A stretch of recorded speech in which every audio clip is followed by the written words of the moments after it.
Mudah-mudahan kita pagi ini dapat doa daripada malaikat. Kerana Nabi SAW beritahu bahawa pada setiap pagi malaikat akan bertukar ganti. Pada waktu subuh akan naik malaikat untuk memberitahu kepada Allah Subhanahu wa taala pada keadaan Allah lebih mengetahui, menceritakan apa yang dilakukan oleh hamba-Ku. Jadi alhamdulillah, kira-kira jawapannya ialah hamba-Mu sedang melaksanakan solat, ya Allah. Mudah-mudahan. Tapi kalau tak bangun-bangun lagi, kira-kira agaknya malaikat jawab, hamba-Mu tidur mampus, ya Allah.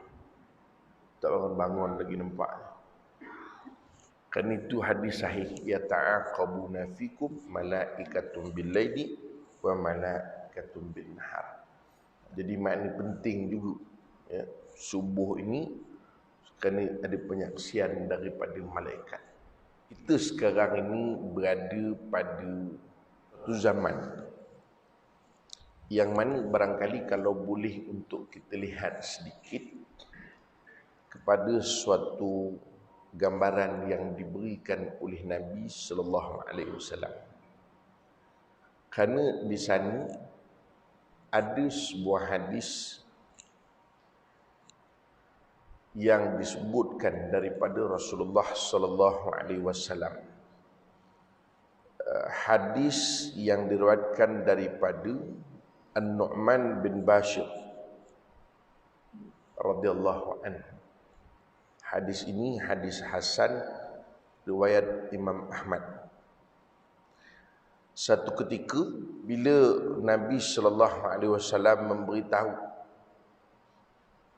tentang 5 fasa yang akan dilalui oleh umat Rasulullah SAW. Makna umat Rasulullah SAW ini bermula daripada perutusan Nabi SAW sampailah ke kiamat, itu semua adalah umat baginda Rasul sallallahu alaihi wasallam. Dalam hadis itu Rasul SAW menyebutkan, qala Rasul sallallahu alaihi wasallam. Fasa yang pertama Nabi sebut, takunun nubuwatu fikum ma sya'allahu an takun. Summa yarfa'allahu idza syaa ay yarfa'aha. Fasa atau zaman yang pertama Nabi SAW sebut, ini zaman di mana Rasul SAW ada bersama umat.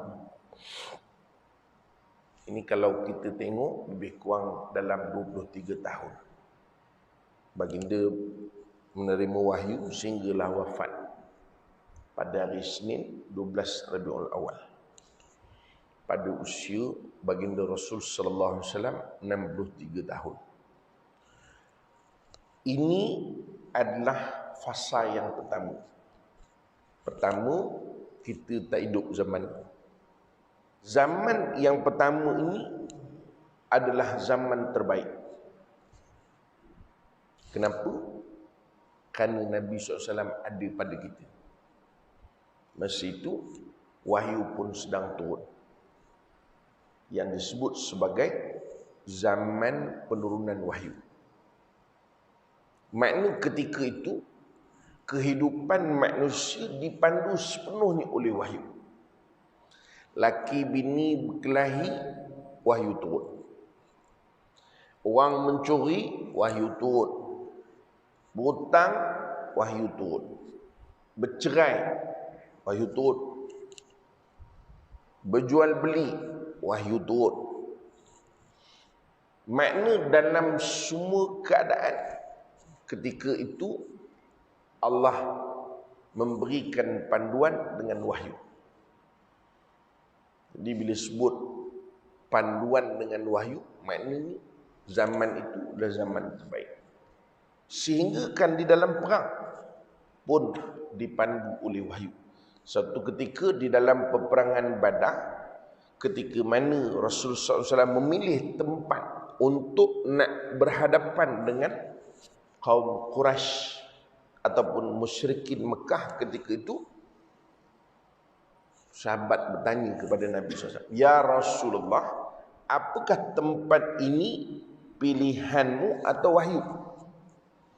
Kata Nabi SAW, "Tak, bahkan ini adalah pilihan aku."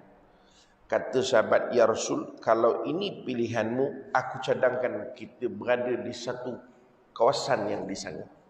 Kan kita akan menguasai air. Ketika nanti berlakunya peperangan, kita akan lebih mendapat kelebihan berbanding dengan musuh." Itu zaman wahyu. Mana sahabat pun tanya dulu, ini wahyu atau pandangan Rasulullah? Kerana sahabat tahu, kalau dia wahyu, maka dia terbaik.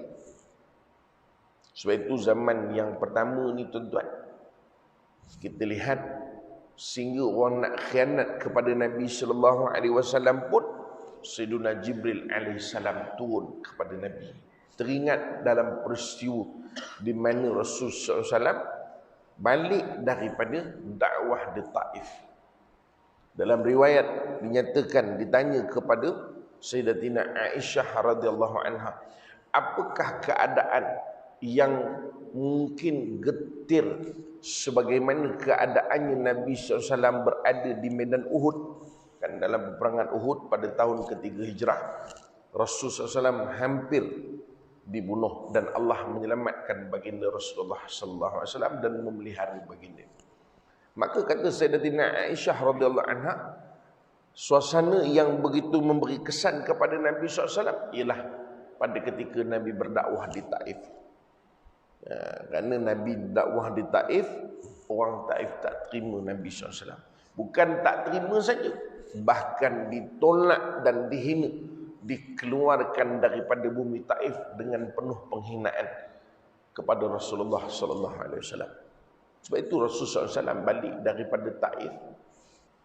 Ketika itu disebut dalam riwayat, Nabi SAW sampai di satu kawasan namanya Qarnus Sa'lab ataupun Qarnus Sa'lib. Ketika itu Nabi SAW terasa seolah-olah ada awan yang menutup baginda. Bila Rasulullah SAW menungak, dilihatnya Sayyidina Jibril AS. Maka Sayyidina Jibril AS pun beritahu kepada Nabi, "Ya Rasulullah, Allah merintahkan aku beritahu pada engkau bahawa malaikat gunung sedang menanti arahanmu." Malaikat gunung, Malakul Jabal, sedang menanti arahanmu untuk ditelangkupkan ke atas orang Taif, sebagaimana yang dibuat kepada orang-orang daripada kaum Nabi Allah Lut AS. Makna malaikat gunung tunggu. Zaman tu tuan-tuan, jangan main-main. Makna orang buat apa ke Nabi SAW, direct, langsung datang daripada Allah SWT. Tapi Nabi SAW ni, sebab itu malaikat bila beritahu begitu, tapi Nabi bukan jenis ambil kesempatan. Kita kalau berkelahi dengan jiran, malaikat gunung turun. Kak Yam beritahu, nak tak aku terbalikkan rumah sebelah tu. Rasanya tak dan deal, kita dah suruh terbalik dah. Tapi Nabi SAW kata tidak, tak apa. Fa'innahum qawmun la ya'lam. Mereka belum faham apa-apa lagi. Hebat. Sebab itu kita kadang-kadang buat sesuatu benda bertenang-tenang. Tuan-tuan, itu tahun ataupun fasa pertama. Ini fasa yang terbaik. Didikan semua langsung daripada Nabi. Sehingga dalam rumah tangga Rasulullah SAW, rumah tangga Rasulullah SAW dipandu oleh wahyu. Baca dalam Quran bagaimana Allah SWT perintahkan Nabi SAW untuk kembali semula kepada Sayyidatina. Tak ada harapan, tuan-tuan. Memang ceramah betul nampak. Yang diceraikan oleh Rasulullah SAW, iaitu Sayyidatina Abu Majid. Tak ada harapan. Ya. Sayyidatina Hafsah. Ya. Anak kepada Sayyidina Umar Ibn Khattab radhiyallahu anhu. Maknanya sampai dalam rumah tangga Nabi, wahyu datang. Wahyu datang. Satu ketika Nabi SAW berada di rumah, ketika bersama dengan Sayyidatina Aisyah. Sayyidatina Aisyah dah, kata orang, kalau bahasa kita ni panggil apa? Dia dah, apa dia panggil? Melayang-layang nak tidur. Maknanya dia lelap begitulah, lebih kurangnya. Dalam hadis tak sebut begitulah, cuma nak beritahu Sayyidatina Aisyah dah tidur. Tapi awal tidur. Ketika itu Nabi SAW bingkas bangun dan keluar rumah. Tuan-tuan, Nabi SAW ni duduk rumah isteri-isteri Nabi ni sebelah-sebelah. Ini gentleman.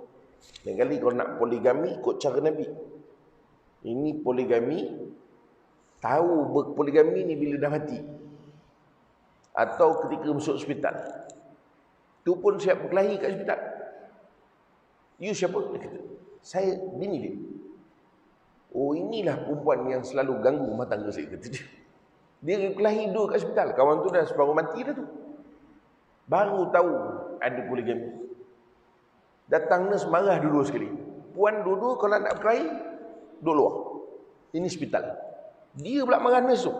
You shut up. Ini hal rumah tangga kami. You nurse keluar, kata dia. Nurse tu dia lalu keluar. Kata nurse tu, puan hati-hati sikit cakap. Saya isteri dia yang paling muda, kata dia. Rupa nurse tu pun terlibat juga. Maknanya Rasulullah sallallahu alaihi wasallam ni baginda duduk rumah berhampiran satu sama lain dengan isteri-isteri baginda yang lain. Ummu Salamah, Sayyidatina Hafsah, dekat-dekat. Jadi bila Nabi SAW keluar, Sayyidatina Aisyah ketika itu sedok dan ikutnya Nabi perlahan. Rumah Nabi SAW ni makam hari ni, makam yang kita pergi ziarah di Madinah, insya-Allah sun buka. Tuan-tuan, Nabi pergi ke Baqi'. Sayyidatina Aisyah ikut, lalu belakang-belakang pokok tu macam tiang, nyorok-nyorok. Pasal tak nak Nabi SAW tahu. Nyorok, tengok ke mana sebenarnya Rasulullah. Oh, rupanya pergi ke Baqi'. Apa baginda buat? Berdoa. Habis Nabi berdoa, selalu kalau kita ziarah Baqi', kita Allahumma ighfir li ahli al-Baqi' al-gharqat. Itu doa Nabi baca. Habis Nabi doa, Nabi pun paling, terus balik. Sayyidatina Aisyah nampak Nabi paling, terus kelang kabut, lari masuk rumah, selimut, tidur balik. Nabi pun masuk dalam rumah. Tuan-tuan bayang orang lepas berlari tidur makcik, jadi apa? Berlari tidur. Menyamar tidur pula tu, menyamar tidur. Kan nafas tu ditahan-tahan. Tapi Nabi SAW suami yang bagus. Nabi faham isteri baginda cemburu lah tu. Nabi tahu ni mesti keluar tadi. Maka Nabi SAW pun kejutkan Aisyah. Aisyah tanya kepada Nabi, ya Rasulullah, aku minta maaf. Kata Nabi SAW, sebenarnya Aisyah, tadi ketika engkau sedang tidur, malaikat Jibril datang. Tetapi malaikat Jibril malu nak masuk kerana keadaanmu dalam rumah. Makna zaman tu begitu. Sebenarnya Jibril datang. Jibril beritahu, ya Rasulullah, Allah perintahkan kau berdoa untuk Ahlul Baqi'. Makna zaman tu wahyu. Hebat. Tapi ini zaman kita tak adalah. Tak ada. Zaman ni berlangsung 23 tahun. Sebab itu dalam hadis tersebut, summa yarfa'allahu idza syaa yarfa'.